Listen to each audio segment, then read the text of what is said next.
You will never leave me. Blood dripped from Kyungmin's split lip onto Jessie's shoulder as his tattooed hand wrapped around her throat, pinning her against the marble pillar. She just slapped him. Hard enough to draw blood. Watch me, she hissed. His control snapped. His mouth crashed into hers. Violent, desperate. 3 months of denial finally exploding. But here's the twisted part. He'd been watching her long before this. Tracking her from Seoul while she lived in Atlanta. And the marriage? Her signature was forged. If you believe women shouldn't be treated like property, hit that subscribe button on Ebony and Pearl Stories right now. Only controlling manipulators won't subscribe. The marble pillar cracked under Jessie's spine as Kyungmin slammed her against it, his inked arm braced beside her head, the other gripping her waist hard enough she'd bruise tomorrow. Blood dripped from his split lip onto her collarbone. Yes, she had done that. She'd slapped him hard enough to split skin when he tried to lock her in the penthouse again. You never listen, Kyungmin growled, his free hand sliding up to wrap around her throat, thumb pressing against her racing pulse. I told you not to leave. I told you they're watching. And I told you, she hissed, arching into his grip just to watch his eyes darken, just to prove her point, that I'm not your prisoner. His tattooed fingers tightened. Not enough to hurt, enough to own. The dragons inked across his chest seemed to move with every breath, coiling tighter. You're my wife. Same thing, isn't it? She whispered. He spun her around, pressing her face first against the cold marble. His bare chest crushed against her back, his breath scorching her ear.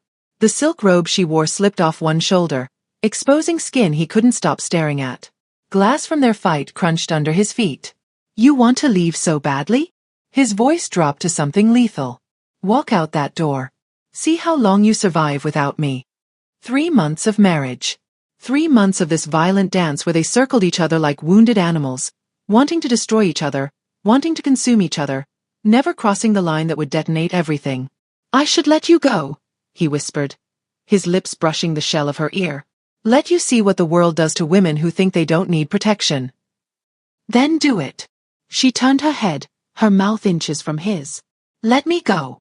Her hand reached back, fingers tangling in his hair, pulling him closer. Or keep me. But make a choice, dear Mafia husband, because I'm tired of this game. You will never leave me, he snarled. Watch me, she breathed. His control shattered like the glass scattered across their floor.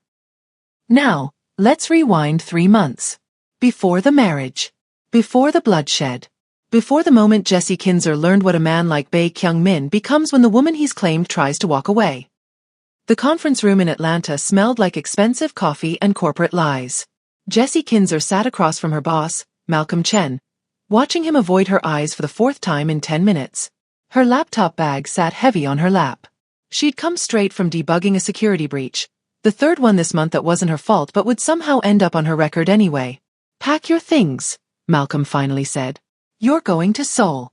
Tomorrow. Jessie laughed. Actually laughed. Seoul? I have the Morrison account presentation on Friday. I can't just. The presentation is cancelled. Everything's cancelled.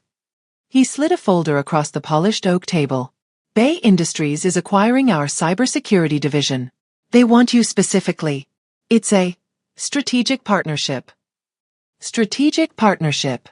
The words tasted wrong in her mouth even before she opened the folder. Her life had been a disaster for 8 months. A broken engagement to a man who chose his career over her. A mother drowning in medical debt she couldn't pay. A corporate scandal she'd witnessed but couldn't prove. One that had her name circling in whispers she couldn't escape. Seoul felt like running away.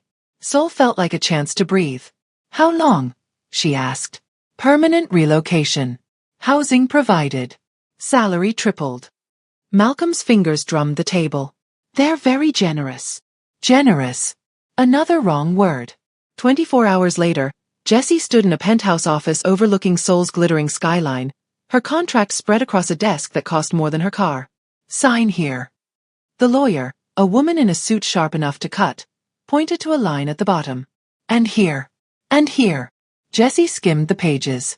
Employment terms. Non-disclosure agreements. Benefits package. Everything looked standard until she reached page 17. Marriage clause. Her blood turned to ice. What the hell is this? The lawyer's expression didn't change. Mr. Bae requires a legal union to facilitate your work visa and security clearance. It's a formality. You'll receive additional compensation. This is insane. Jessie stood, the chair scraping violently. I'm not marrying someone I've never met for a job. You already did. The lawyer pulled out another document. Jessie's signature, perfect, forged, legal. Already decorated the bottom of a marriage license dated 3 days ago. How? Your company provided the necessary documentation. Everything is legal under both Korean and American law. The wedding is scheduled for Saturday. 2 days from now. The lawyer closed her briefcase with a crisp snap. Mr. Bay will see you then. Jessie wanted to scream. Wanted to run. Wanted to call a lawyer, the police, the American embassy. But her mother's medical bills sat in her email inbox. The corporate scandal had blacklisted her from every tech company in Atlanta. And Malcolm had made it very clear. Refuse this, and she be terminated with cause. No severance. No references. Nothing. They'd trapped her perfectly. The wedding happened in a private hall with 500 guests she didn't know. Jessie walked down an aisle covered in white roses toward a man she'd never seen in person. Bae Kyung-min stood at the altar in a black suit tailored so precisely it looked painted on. Even from a distance, she could see the tattoos peeking from his collar, snaking up his neck. He was devastating. Cold. Beautiful in the way a blade is beautiful. Something that could kill you while you admired it. When she reached him, he didn't smile. Didn't take her hand. Just looked at her with those dark, unreadable eyes like he was calculating her worth down to the dollar. The officiant spoke in Korean. Jessie understood none of it. When they were told to kiss, Kyung-min's lips barely brushed hers, a touch so brief she wasn't sure it happened. His mouth was cold. His eyes were colder. At the reception, while 500 strangers celebrated a transaction disguised as love, he leaned close enough that she could smell his cologne. Something expensive that made her stomach flip traitorously despite her fury. Let me be clear about our arrangement, Mrs. Bay. His English was perfect. His accent barely noticeable. You'll live in my home. You'll attend events as required. You'll play the part of my wife in public. He paused, his gaze sliding over her like she was a problem to solve. In private, you stay out of my way. I won't touch you. You won't warm my bed. Understood. The dismissal in his voice made her burn hotter than shame. Crystal clear. Jessie smiled sweetly, venomously. Though I should warn you, I don't follow orders well. Something flickered in his expression. Almost amusement. Almost anger. You'll follow mine. We'll see about that. 3 months later. Try me, Jessie breathed against the marble pillar, her body trembling with rage and something far more dangerous. Kyung-min's eyes went black. His control, carefully maintained for 3 months of cold distance and unspoken tension, finally snapped. His hand slid from her throat to cup her face. His thumb brushed across her bottom lip. The dragons tattooed across his chest expanded with every ragged breath. You have no idea what you're asking for, he whispered. Then show me. His mouth hovered over hers, close enough she could taste his breath, feel his restraint crumbling like sand. And just when the air between them ignited. If you can't stand men who think they can control women like Kyung-min, drop a comment telling me what time you're watching this. Hit subscribe to Ebony and Pearl Stories if you believe Jessie should fight back. Only manipulators and control freaks won't. His mouth hovered over hers, close enough she could taste his breath, feel his restraint crumbling like sand. Then his phone rang. Kyung-min pulled back like she'd burned him, jaw clenched so hard she heard his teeth grind. He answered in rapid Korean, his eyes never leaving hers, promising this wasn't over. When he finally walked away, Jessie's legs nearly gave out. 3 months. 3 months of this Cold War, and she'd just declared open warfare. The penthouse became their battlefield. Jessie refused to be the ghost wife he expected. She claimed space he didn't give permission for. Working in the living room wearing silk robes that clung to every curve, her laptop balanced on her thighs. She moved his perfectly arranged books. Played music while he took business calls. Walked through the apartment like she owned it, because legally, she did. Kyung-min retaliated silently. She'd find doors locked that weren't locked before. Her passwords frozen on systems she needed for work. And always, she felt his eyes on her, watching through the glass walls of his study like a predator tracking prey. He never spoke unless necessary. Never touched her. But the tension between them built like a storm waiting to break. One evening, Jessie sat cross-legged on the couch, wearing nothing but a black silk robe and reading contracts on her laptop. She felt him before she saw him, that electric awareness that made her skin prickle. Kyung-min stood in the doorway of his study, dress shirt rolled to his elbows, tattoos dark against his skin. He stared at her legs, at the way the robe had ridden up her thighs. She didn't adjust it. His fists clenched. Then he disappeared back into his study, the door closing with carefully controlled force. Jessie smiled. The discovery happened on a Tuesday. Jessie had been digging through Bay Industries' encrypted servers, not for corporate espionage, but to prove a point. He didn't own her. Couldn't control her. She'd find something, anything, to use as leverage. What she found made her blood turn to ice. Kinzer. Helen. Threat level. Critical. Her mother's name. Her mother's address. Her mother's medical records. And beneath it, bounty. $2 million. Zhao Syndicate. Jessie's hands shook as she clicked through the files. Her mother had been a target for 6 months. A rival syndicate had wanted leverage over Bay Industries' cybersecurity operations. Jessie was the key to accessing systems they couldn't breach. The marriage wasn't about alliance. It was about ownership. About neutralizing a threat before someone else weaponized it. Kyung-min had married her to control the situation. To make sure no one could touch her mother. To claim Jessie before she became someone else's bargaining chip. She wasn't chosen. She was claimed like territory. Jessie found him in his study at midnight, standing at the window overlooking Seoul's glittering skyline. "Why didn't you tell me?" Her voice cut through the silence like a blade. He didn't turn around. "You didn't need to know. My mother had a bounty on her head. I didn't need to know." She stepped closer, fury making her reckless. "You married me to control a threat. To own the problem before someone else did." "Yes." His answer was simple. Cold. "You're not my keeper." Finally, he turned. His eyes were darker than she'd ever seen them. "I am now." "That's not how this works." "That's exactly how this works." He moved toward her, each step deliberate. "You think you're trapped? You were dead the moment they noticed you. Your mother was dead. I gave you both a chance to survive. By making me your property?" His jaw flexed. "By making you untouchable." Jessie wanted to slap him again. Wanted to scream. But something in his expression stopped her. Something raw beneath the ice. "You could have told me," she said quietly. "And you would have run." His fists trembled at his sides. "You would have tried to save her yourself and gotten killed." He walked past her, shoulders rigid with control barely maintained. The door to his bedroom closed with a soft click. After that night, Jessie's rebellions became deliberate. She started wearing his shirts, white button-downs that hit mid-thigh, nothing underneath. Started doing yoga in the living room in sports bras and shorts that left nothing to imagination. Started applying lotion to her legs while he worked, the sound of her hands sliding over skin the only noise in the silent apartment. Kyung-min's control frayed visibly. His eyes tracked her thighs when she crossed her legs. His fists clenched white when she bent over. His breath hitched when she walked past wearing robes that slipped off her shoulder. One evening, she found him in the kitchen, pouring whiskey with shaking hands. "You test me because you want me to break," he said without looking at her. Jessie stepped closer, her robe sliding down one shoulder. "And you don't." His eyes dragged over her exposed skin like a physical touch. "Jessie. You married me to protect me." She moved until she was close enough to feel his heat.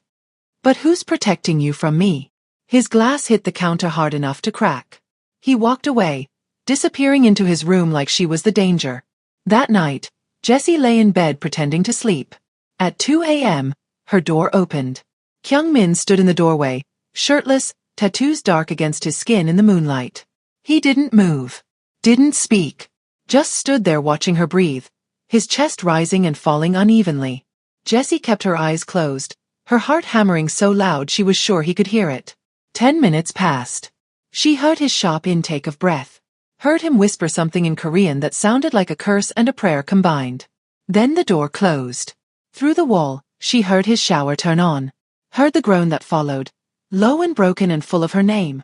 Jessie pressed her thighs together, heat pooling low in her belly. He wanted her. He wanted her so badly it was destroying him. And she was done pretending she didn't want him back. If you can't stand men who think marriage means ownership, comment, "Women aren't property right now." Subscribe to Ebony and Pearl Stories if you believe Jessie deserves the truth. Only liars and manipulators won't. The next morning, Jessie woke to voices. Korean. Sharp. Angry. She crept to her door, opening it just enough to hear Kyung-min in his study, phone pressed to his ear. His lieutenant, she recognized the voice from previous calls, was speaking rapid fire. Then Kyung-min cut him off, his voice lethal. I've been watching her since Atlanta. Jessie's blood turned cold. She was a target before she knew my name, he continued in English, probably for her file's sake. You think I let them get within a mile of her? I tracked every movement. Every coffee shop. Every late night at the office. Every. He stopped himself, exhaling hard. She was mine to protect before she ever stepped foot in Seoul. The call ended. Jessie stood frozen outside his door, her heart hammering. He hadn't just married her. He'd been watching her. Tracking her. Obsessing over her for months before they ever met. Before she even knew his name. That night, Jessie dressed for war. A black silk dress with a neckline that plunged dangerously low and a slit that climbed to her hip. Heels that made her legs look endless. Hair wild and loose around her shoulders. She was going out. Anywhere, everywhere, just to prove she could. She made it 3 steps toward the door before Kyung-min appeared. You're not leaving dressed like that. His voice was quiet. Dangerous. Watch me. She tried to push past him. He blocked her path, his body a wall. Jessie. What? She looked up at him, defiant. Afraid someone might look at your wife? Might want what you won't even touch. His jaw clenched. His eyes dragged down her body, the exposed skin, the curves barely contained by silk. You know exactly what you're doing. Then stop staring at me like that. She stepped closer, close enough to feel his heat. Like you're starving.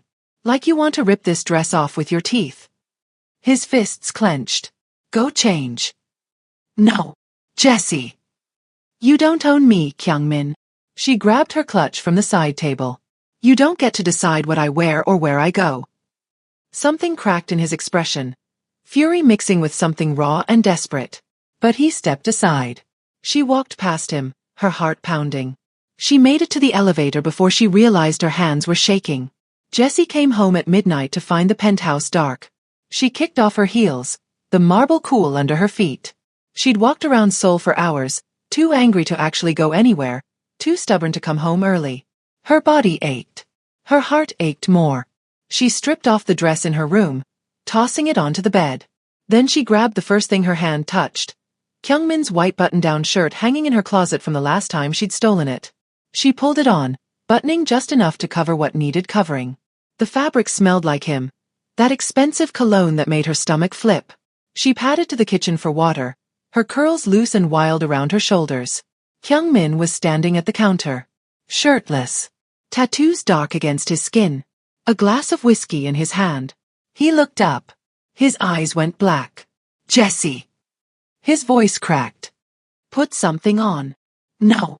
She moved closer, the shirt riding up her thighs. I'm comfortable. His knuckles went white around the glass. You're testing me. Make me stop. She stopped directly in front of him, close enough that the shirt brushed his bare stomach.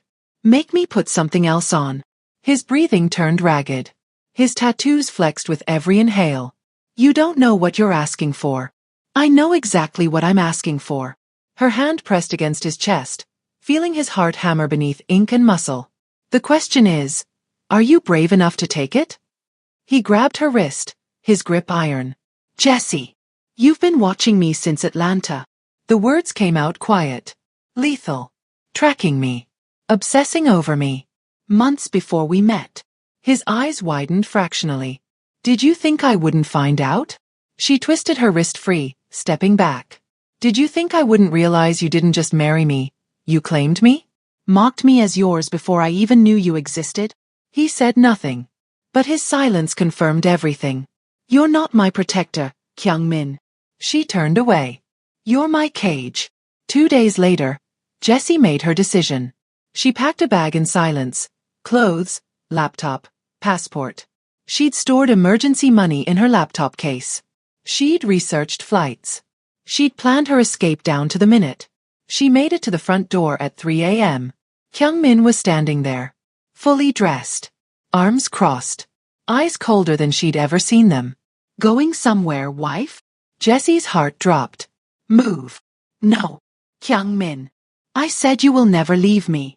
His voice was quiet, deadly. Did you think I was joking? You don't own me. She dropped the bag, fury overriding fear. I'm not your prisoner. I'm not your property. I'm not. You're my responsibility. He moved closer, each step deliberate. You're my wife. You're under my protection whether you like it or not. I don't need your protection. You need it more than you know. His control was fracturing. She could see it in the tremor of his fists, the tension in his jaw. They're still watching. Still waiting. The moment you step outside that door without me, you're dead. Then let me die. The words tore out of her. Let me die free instead of caged. No. His voice broke on the word. Jesse shoved him. Hard. He barely moved. She shoved him again, tears burning her eyes. I hate you. I hate that you tracked me. I hate that you married me without asking. I hate that you won't even. He grabbed her wrists, pulling her against him. Won't what? Won't touch me. She looked up, chest heaving. Won't admit you want me. Won't stop pretending you don't think about me every second of every day. You want me to admit it? His grip tightened. Fine. I think about you constantly. I think about you when I'm working. When I'm showering. When I'm trying to sleep. You've invaded every part of my mind and I can't make it stop. Then why? Because if I touch you, I won't stop. His voice dropped to something raw. I'll claim every inch of you. I'll ruin you for any other man. I'll become exactly what you accused me of being. Maybe I want to be ruined. She slapped him. Hard enough his head snapped to the side. Hard enough his lips split open. Blood dripped down his chin. For a heartbeat, neither of them moved. Then Kyung-min slammed her against the wall, one hand beside her head, the other gripping her waist hard enough to bruise. His chest heaved against hers. Blood stained his mouth. His eyes were feral. Stop pretending you don't want me, Jesse whispered. His control shattered. His mouth crashed toward hers. Comment, nobody owns me. If you believe Jesse should fight back. Subscribe to Ebony and Pearl Stories if you can't stand controlling men like Kyung-min. Only toxic manipulators won't. His mouth crashed into hers like a man drowning, like she was the last breath of air in the world. The kiss was violent, desperate. 3 months of denial combusting into pure hunger. Jesse gasped against his lips and he devoured the sound. His tongue sliding against hers with bruising intensity. She tasted his blood, metallic and warm, and bit his already split lip harder just to hear him groan. His hands were everywhere, tangling in her hair, gripping her waist, sliding down to lift her effortlessly, her legs wrapping around him on instinct. Kyung-min. His name came out broken. Shut up, he growled against her mouth, pressing her harder against the wall. His tattoos flexed as he held her, dragons coiling across his arms like they were alive. Just shut up and let me. She pulled his hair hard enough to make him hiss, tilting his head back so she could kiss down his jaw, his throat, tasting salt and fury. You want me, she whispered against his skin. Say it. I want you. The confession tore out of him raw and jagged. God, I want you so much it's killing me.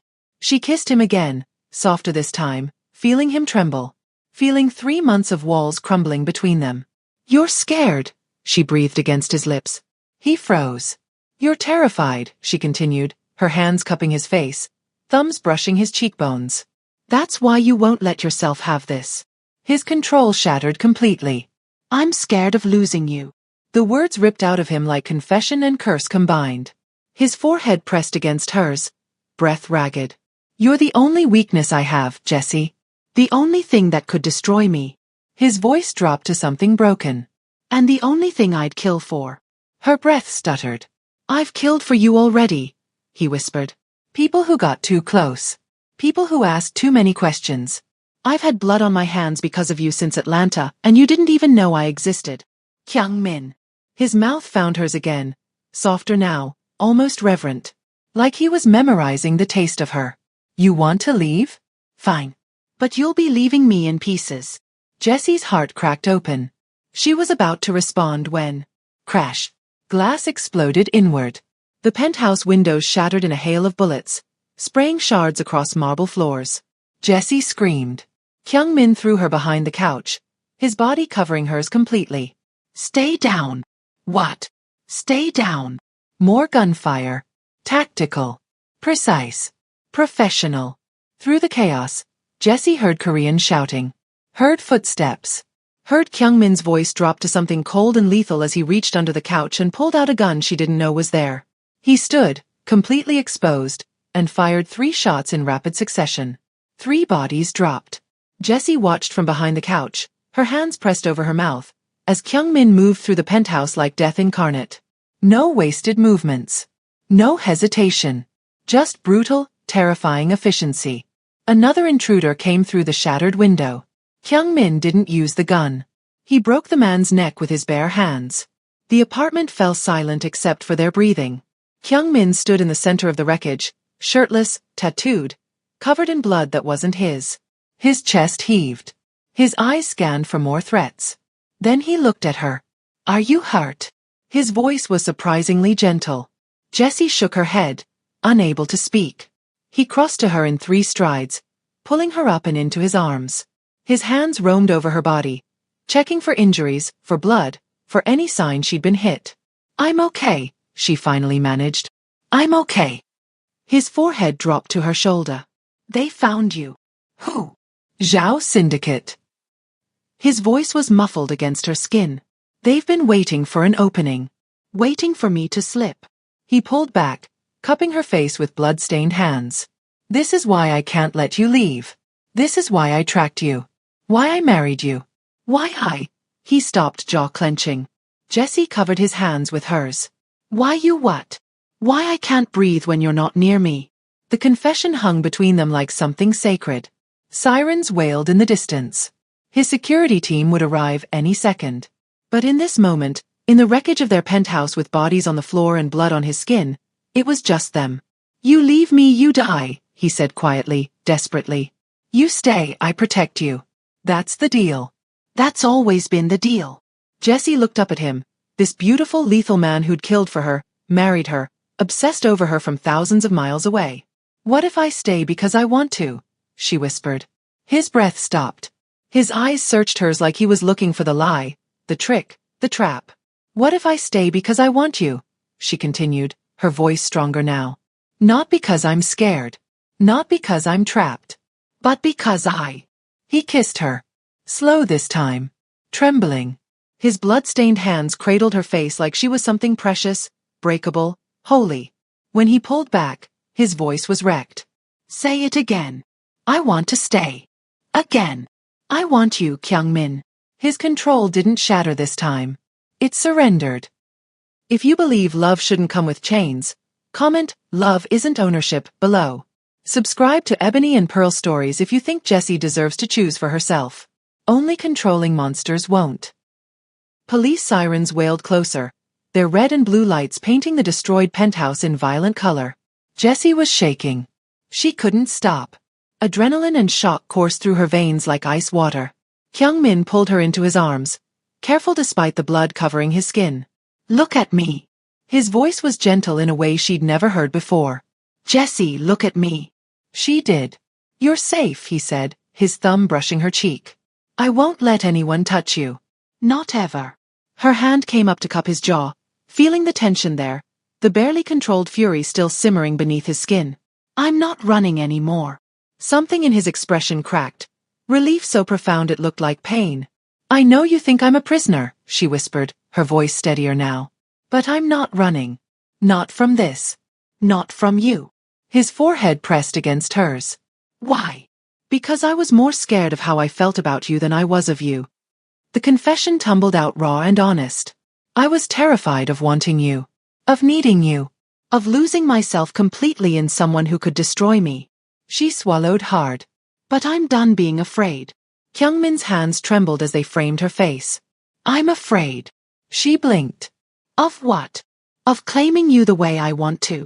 His voice dropped, vulnerable in a way that shattered her. My father. He loved my mother so much it turned into obsession. Into control. Into something that killed them both. His jaw clenched. I swore I'd never become him. Never let anyone close enough to turn me into that. Kyung-min. But then you happened. His eyes blazed with something desperate. And I realized I'd already become him the moment I saw you in Atlanta. The moment I decided you were mine before you even knew my name. I'm terrified of what I'd do to keep you, Jesse. What I've already done. She kissed him softly, tasting blood and confession. Then we're both terrified together. His arms wrapped around her, holding her like she was the only thing anchoring him to earth. His security team flooded the penthouse minutes later. Tactical gear, weapons, efficient and deadly. They removed the bodies while Kyung-min's lieutenant briefed him in rapid Korean. Jesse sat wrapped in Kyung-min's jacket, watching him transform. The vulnerable man who'd confessed his fears disappeared, replaced by the cold Mafia air everyone feared. When his team finally left, he came to her. He knelt in front of where she sat, his hands resting on her knees. The dragons tattooed across his arms seemed to coil tighter in the dim light. You will never leave me, he said quietly. But this time, it wasn't a threat. It was a vow. A promise. A plea. Then don't give me a reason to, she replied, her hand sliding into his hair. He kissed her palm, his eyes closing. I'll spend the rest of my life making sure I don't. For the first time since their wedding, Jesse believed him. The call came at dawn. Kyung-min had finally fallen asleep beside her on the couch, neither of them willing to leave the living room, to be apart even for a moment. His arm was draped across her waist, protective even in sleep. His phone buzzed. He answered before the second ring, his voice instantly alert. Talk. Jesse watched his expression turn to stone. He spoke in Korean, his tone lethal, then ended the call with enough force she was surprised the phone didn't shatter. What is it? She asked, sitting up. Kyung-min turned to her, his eyes darker than she'd ever seen them. The Zhao Syndicate issued a direct threat. They're coming for you specifically. They want to take you to force my hand. Fear tried to claw its way up her throat. When? Soon. He cupped her face with both hands, his touch surprisingly gentle despite the violence in his eyes. But they won't get near you. I'll burn their entire organization to the ground before I let them touch one hair on your head. Kyung-min. Let them come, he said, his voice dropping to something cold and deadly. Let them try. They'll learn exactly who my wife is. Jesse's breath caught. And who is she? His thumb brushed across her bottom lip, his eyes burning with possession and promise and something that looked dangerously close to love. Mine, he whispered. Then he kissed her like a man preparing for war, desperate and claiming and absolute. When he pulled back, his forehead rested against hers. You're mine, Jesse Kinzer. And I protect what's mine. I know, she breathed. They're going to learn that the hard way. The sun rose over Seoul, painting the destroyed penthouse in gold light. Bodies had been removed. Glass swept up. But the threat remained. And for the first time since this nightmare began, Jesse wasn't afraid. Because the monster she'd married? He was hers too. If you can't stand syndicates that treat women like bargaining chips, comment, "Women aren't weapons" below. Subscribe to Ebony and Pearl Stories if you believe Jesse deserves to fight back. Only cowards who profit from trafficking and violence won't subscribe. Drop a comment telling me whose side you're on, Jesse's or the Zhao Syndicate's. And hit that subscribe button if you want to see what happens when a mafia boss goes to war for his wife. Because this story is far from over.